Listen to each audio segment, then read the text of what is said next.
ఓం విఘ్నేశ్వరాయ నమః. ఓం శ్రీ గురుభ్యో నమః. ఓం దుర్గాయ నమః. ప్రేక్షక మహాశైలందరికీ నమస్కారం. కుంభరాశికి చెందిన జాతకులకి ప్రస్తుతం మే 1వ తేదీ నుంచి వారికి గురువు చతుర్థ స్థానంలోకి ప్రవేశించినప్పటికీ కూడా గురుడు ఎంతో కొంత మేలు చేస్తున్నప్పటికీ కూడా కొన్ని గ్రహాల యొక్క సంచారం అనేది వీళ్ళకి అంత అనుకూలంగా లేదని చెప్పుకోవచ్చు. ముఖ్యంగా జూన్ 1వ తేదీ వరకు కూడా ఈ రాశికి చెందిన జాతకులు చాలా జాగ్రత్తగా ఉండాల్సిన అవసరం ఎంతైనా ఉంటుంది. ఎందుకంటే ఏప్రిల్ 23వ తేదీ తర్వాత నుంచి కుజుడు ఈ రాశికి చెందిన జాతకులకి ద్వితీయ స్థానంలోకి వచ్చాడు. అంటే జన్మరాశిలోంచి ద్వితీయ స్థానంలోకి వచ్చాడు. ఆ ద్వితీయ స్థానం అంటే అది కుటుంబ స్థానం, వాక్కు స్థానం, అలాగే ధనస్థానం కూడా. ఎప్పుడైతే ఈ కుజుడు ద్వితీయ స్థానంలోకి వచ్చాడో ఆ ద్వితీయ స్థానంలో ఆల్రెడీ అక్కడ రాహు కూడా ఉండటం వల్ల మరి కుంభరాశి వాళ్ళకి ఈ కుజుడి వల్ల కానీ, రాహు వల్ల కానీ, లేకపోతే అష్టమ స్థానంలో ఉన్న కేతు వల్ల కానీ ఎలాంటి ఫలితాలు ఉంటాయనే విషయాన్ని మనం తెలుసుకోవాల్సిన అవసరం ఎంతైనా ఉంటుంది. ముఖ్యంగా కుజుడు ఎలాగో వరకు జూన్ 1వ తేదీ వరకు కుజుడు అక్కడే ఉంటాడు కాబట్టి కనీసం కుంభరాశి వాళ్ళు జూన్ 1వ తేదీ వరకు కూడా కొంచెం జాగ్రత్తగా ఉండాల్సిన అవసరం ఎంతైనా ఉంటుంది. ఇక్కడ వాక్కు స్థానంలో కుజుడు యొక్క సంచారం జరుగుతుంది కాబట్టి కుంభరాశి వాళ్ళకి ప్రస్తుతం వీళ్ళు కొంచెం మాట్లాడేటప్పుడు కొంచెం జాగ్రత్తగా మాట్లాడాల్సిన అవసరం ఉంటుంది. ఆచితూచి మాట్లాడాల్సిన అవసరం ఉంటుంది. అలాగే ఎందుకంటే వీళ్ళకి ఊరికినే కోపం పెరిగిపోతూ ఉంటుంది ఈ కాలంలో. ఆ కోపాన్ని మీరు అదుపు చేసుకోవాల్సిన అవసరం ఉంటుంది. ఎట్టి పరిస్థితుల్లో కూడా మీ అసహనాన్ని ఇతరుల మీద ప్రదర్శించకూడదన్న విషయాన్ని గమనించాల్సిన అవసరం ఉంటుంది. అలాగే ఒక రకమైన భయం ఈ రాశికి చెందిన జాతకులకు పెరగడానికి అవకాశం ఉంటుంది. అందువల్ల మీ ఉద్యోగాల్లో కానీ, వ్యాపారాల్లో కానీ, భవిష్యత్తుకి సంబంధించి కానీ ఏదో ఒక రకమైన భయం మిమ్మల్ని వెంటాడి వేధిస్తుందన్న విషయాన్ని కుంభరాశికి చెందిన జాతకులు తెలుసుకోవాల్సిన అవసరం ఉంటుంది. అలాగే ఖర్చుల విషయంలో కూడా వీళ్ళు చాలా జాగ్రత్తగా ఉండాలి. ఆదాయం బాగుంటుంది, ఆదాయం సమృద్ధిగా మీ చేతికి అందుతుంది. అయితే ఖర్చుల విషయంలో కూడా మీరు చాలా జాగ్రత్తగా ఉండాలి. ఎందుకంటే ఖర్చులు మీరు ఊహించకుండానే ఖర్చులు ఎక్కువైపోయే అవకాశాలు ఈ నెలలో జరగడానికి, అంటే జూన్ 1వ తేదీ వరకు కూడా జరగడానికి ఎక్కువగా అవకాశం ఉంటుందన్న విషయాన్ని గమనించాల్సిన అవసరం ఎంతైనా ఉంటుంది. అందువల్ల ఆర్థిక సంబంధమైన వ్యవహారాల్లో కుంభరాశి వాళ్ళు జూన్ 1వ తేదీ వరకు చాలా జాగ్రత్తగా ఉండాల్సిన అవసరం ఎంతైనా ఉంటుంది. అలాగే కొంచెం శారీరకంగా, మానసికంగా కూడా మీరు కొంచెం బలహీనం పడే అవకాశాలు ఎక్కువగా కనిపిస్తున్నాయి. అది వాతావరణం రీత్యానేమిటి, లేకపోతే దైనందిన జీవితంలో వచ్చే మీ సమస్యల వలన ఏమిటి, మీ కోపం వల్ల ఏమిటి, ఇలాగ ఏ కారణం వల్ల నాకు అవ్వచ్చు, శారీరకంగా, మానసికంగా కొంచెం మీరు ఆందోళనకు గురయ్యే అవకాశాలు, బలహీనపడే అవకాశాలు ఎక్కువగా ఉంటాయనే విషయాన్ని గమనించాల్సిన అవసరం ఉంటుంది.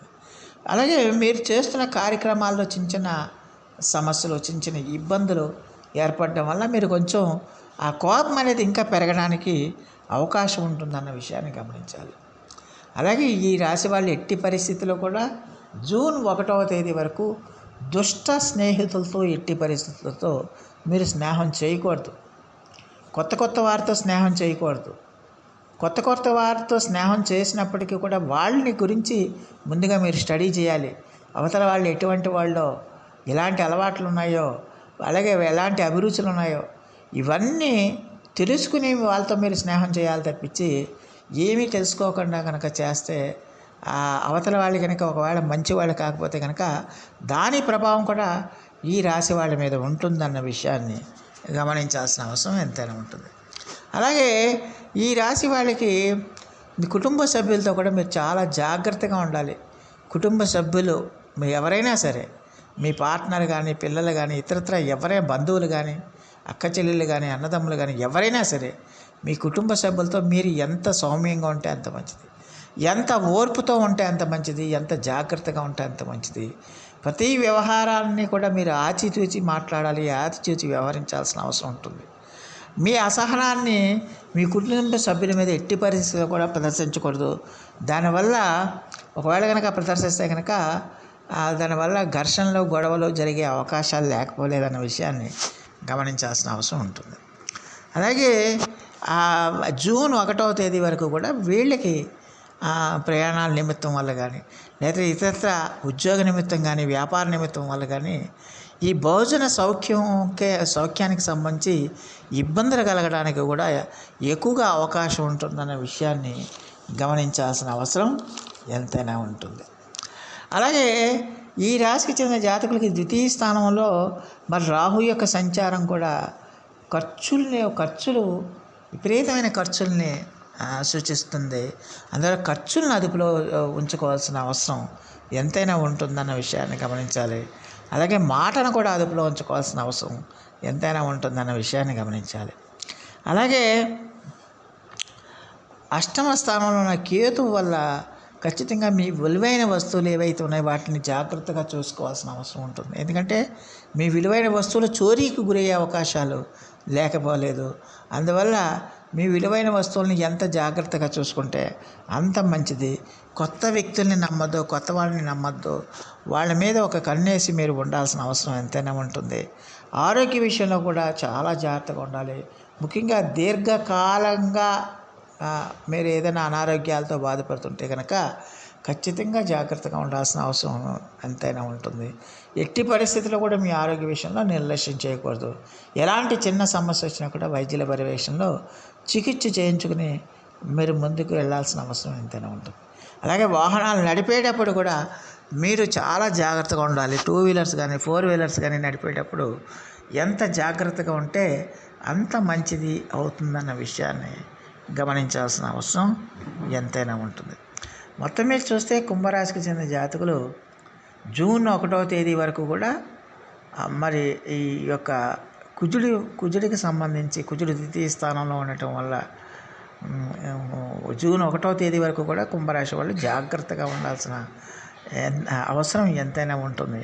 అలాగే రాహుకేతువులు ఎలాగో ద్వితీయ అష్టమ స్థానాల్లో ఉన్నారు కాబట్టి వాళ్ళు అక్టోబర్ 30నే వాళ్ళ స్థాన మార్పు జరిగింది కాబట్టి సంవత్సరంన్నర కాలం పాటు వాళ్ళు అక్కడే ఉంటారు. కాబట్టి ఈ సంవత్సరంన్నర కాలంలో కూడా మరి అప్పటి వరకు కూడా ఈ రాశికి చెందిన జాతకులు అంటే ఇంకొప్పుడు ఏప్రిల్ నెల కాబట్టి అక్టోబర్లో వచ్చారు కాబట్టి 6 నెలలు అయింది. ఇంకో 12 నెలల పాటు ఇంకొక సంవత్సరం పాటు రాహుకేతువులకు సంబంధించిన విషయాల్లో కూడా ఈ రాశికి చెందిన జాతకులు జాగ్రత్తగా ఉండాల్సిన అవసరం ఎంతైనా ఉంటుందన్న విషయాన్ని గమనించాల్సిన అవసరం ఎంతైనా ఉంటుంది.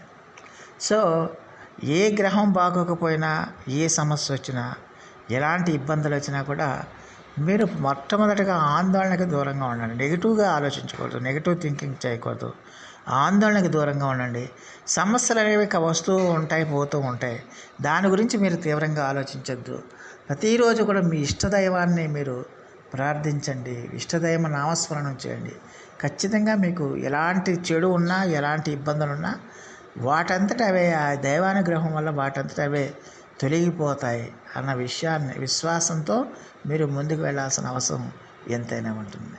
సో ఆ దేవదేవుడు మీ అందరికీ కూడా ఆయురారోగ్య ఐశ్వర్యాలు ఇవ్వాలని మనస్ఫూర్తిగా వేడుకుంటూ ఈ నా వీడియో కనుక మీకు నచ్చితే లైక్ చేయండి, షేర్ చేయండి, కామెంట్ చేయండి, సబ్స్క్రైబ్ చేయండి. సర్వేజన సుఖినో భవంతు. నమస్కారం.